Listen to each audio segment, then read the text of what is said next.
we got to move on here. We're moving on to our next segment, and Tony's just itching to tell us his picks and pans, stock picks and pans, and we'll get it. Tony, what are you picking? What are you panning? Well, I think energy's still very strong. Alternative energy, nuclear energy suppliers.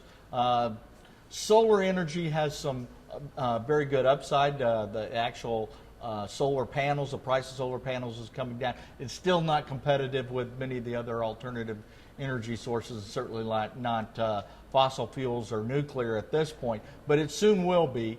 I'm not as bullish on fossil fuel kinds of things. Okay. You know that the oil prices have kind of stabilized around $80 a barrel. I look for that to be somewhat flat for a bit. It'll take its normal summer seasonal spike, but up a little bit, but not significantly, not to 150 like we saw and if you before. look beneath that, the big in the green area, GE claims to have a big presence there. Of course they do. GE, and boy, of course Mr. Buffett has bought GE stock, or I'm sorry, bought preferred stock, not the common stock, which he gets a 10% rate of return, which is wonderful for him, bad for us GE stockholders. And he's also has a conversion right at, I think, $20 a share, something like that. Right. So if it gets up there, he's going to convert his preferred to common. Of course, that, again, dilutes the equity, not good for GE stockholders. But we need to see some movement on GE. GE has been bumping along since you were a young man. Right, since Moses wore short pants. You know, so. Whatever, long time.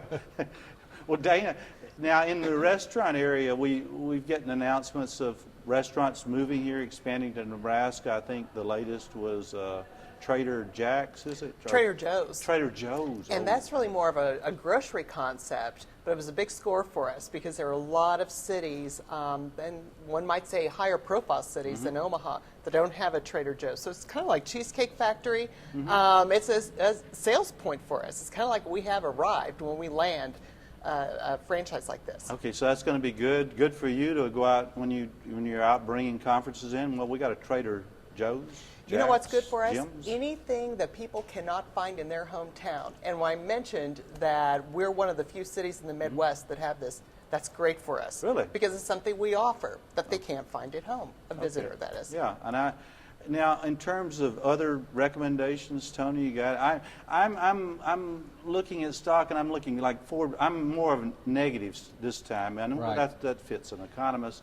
Ford Motor Company, I think, really, Ford stocks got a little too far ahead of the fundamentals again. I think there are going to be some pullbacks. Long term, if you can hold it for a long term, I think Ford's just fine. But in the intermediate, short term, I'm a little concerned about Ford. I'm gonna join you as a naysayer in the whole area of financial services. I think that financial market reform, which is coming, and is going to have significant upheaval to that marketplace. It's going to be more and more difficult for those people to really turn a profit. And so what we're seeing now, of course, in Washington is peacocks spreading their feathers and prancing before Goldman Sachs, which is getting their butts kicked. Bankers, investment advisors have now gone below attorneys and economists. No. Don't want to join us. As long as their paycheck doesn't join our paychecks. But you say alternative energy. You know, one of my problems with alternative energy is not that it's a good sector. I think you're right.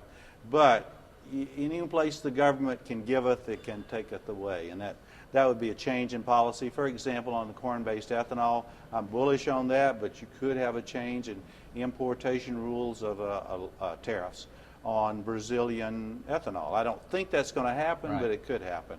In other words, making it easier to bring in ethanol. I don't see that happening.